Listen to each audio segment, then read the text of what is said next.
आप सभी को मेरा नमस्कार। तो दोस्तों, आज मैं आपके लिए इस वीडियो में गणेश जी भगवान की कहानी लेकर आई हूँ।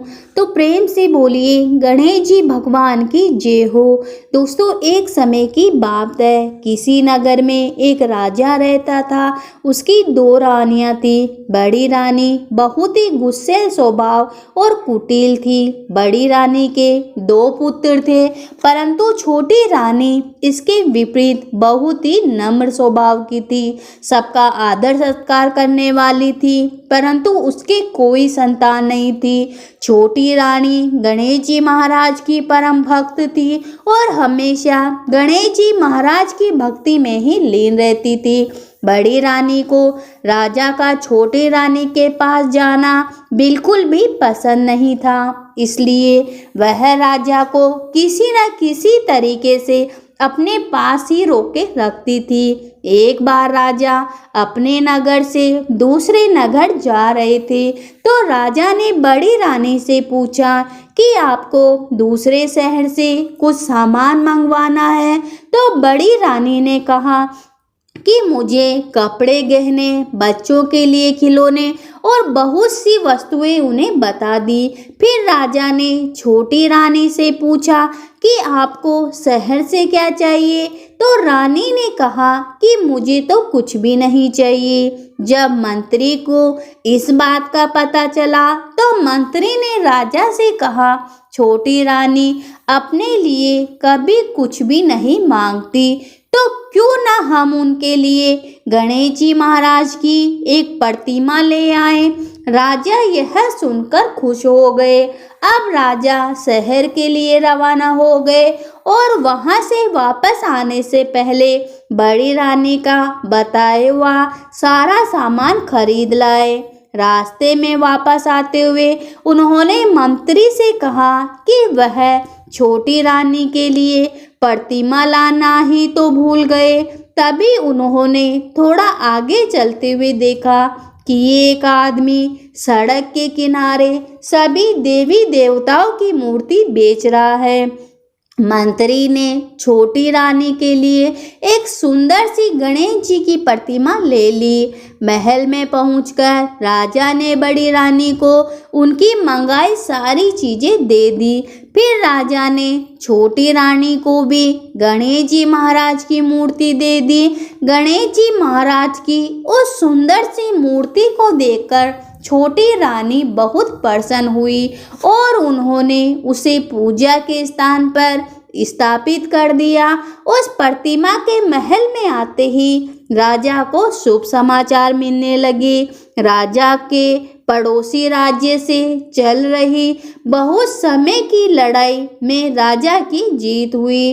राजा को समाचार मिला कि राजा के राज्य में पानी की समस्या भी दूर हो गई और सारे जलाशय, कुएं, बावड़ी भी भर गए। राजा के राज्य में फसल भी बहुत अच्छी हुई और कुछ महीनों बाद छोटी रानी को भी गर्भ ठहर गया। जब बड़ी रानी को इस बात का पता चला, तो छोटी रानी को गर्भ ठहर गया है, तो वह बहुत विचलित हो गई। उसे लगा यह तो बहुत गलत हो गया। उसने सोचा, जब से यह गणेश जी की मूर्ति यहाँ स्थापित हुई है, तब से कुछ ना कुछ अच्छा हो रहा है।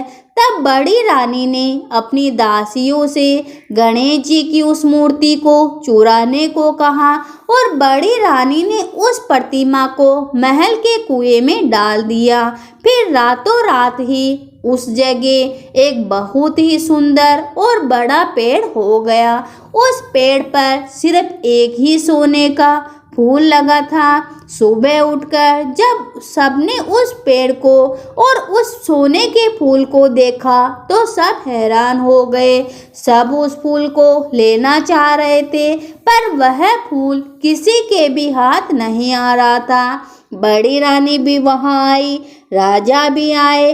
फूल फिर भी किसी के हाथ में नहीं आया। फिर छोटी रानी को बुलाने को कहा। छोटी रानी को भी वहां बुलाया गया। छोटी रानी के वहां आते ही उन्होंने अपनी झोली फैला दी और फिर अपने आप ही छोटी रानी की झोली में वह फूल और गणेश जी महाराज की मूर्ति जो फूल बनकर आई थी वह मूर्ति में बदल गई। राजा को उस मूर्ति को वहां देखकर बड़ा आश्चर्य हुआ और राजा ने पूछा, तो यह मूर्ति तो वही है जिसे मैं लेकर आया था। यह इस कुएं में कहाँ से आई? तो छोटी रानी ने कहा कि मुझे तो इस बारे में कुछ भी नहीं पता है। फिर वह प्रतिमा साक्षात गणेश जी में बदल गई और फिर गणेश जी ने कहा, जिसने भी इस मूर्ति को कुएं में फेंका था वह खुद बता दे। तो नहीं, फिर मैं बताऊंगा। बड़ी रानी को अपने ऊपर शर्म आ रही थी, पर भी वह कुछ नहीं बोल पाई। फिर गणेश जी की कृपा से उस कुएं के पानी में सभी को वह दृश्य दिखाई दिया कि कैसे मूर्ति चुराकर कुएं में फेंकी गई। इसके बाद राजा ने बड़ी रानी को दंड स्वरूप नगर के बाहर पुराने किले में रहने का आदेश दिया। फिर गणेश जी भगवान फिर मूर्ति में बदल गए। फिर राजा ने महल के अंदर एक भव्य मंदिर बनाकर उस मंदिर को पूरे विधि विधान से स्थापित करवाया। छोटी रानी ने 9 महीने बाद एक सुंदर से पुत्र को जन्म दिया। उसके बाद सारे नगर में गणेश जी महाराज का व्रत करने लग गए। तो प्रेम से बोलिए गणेश जी भगवान की जय हो।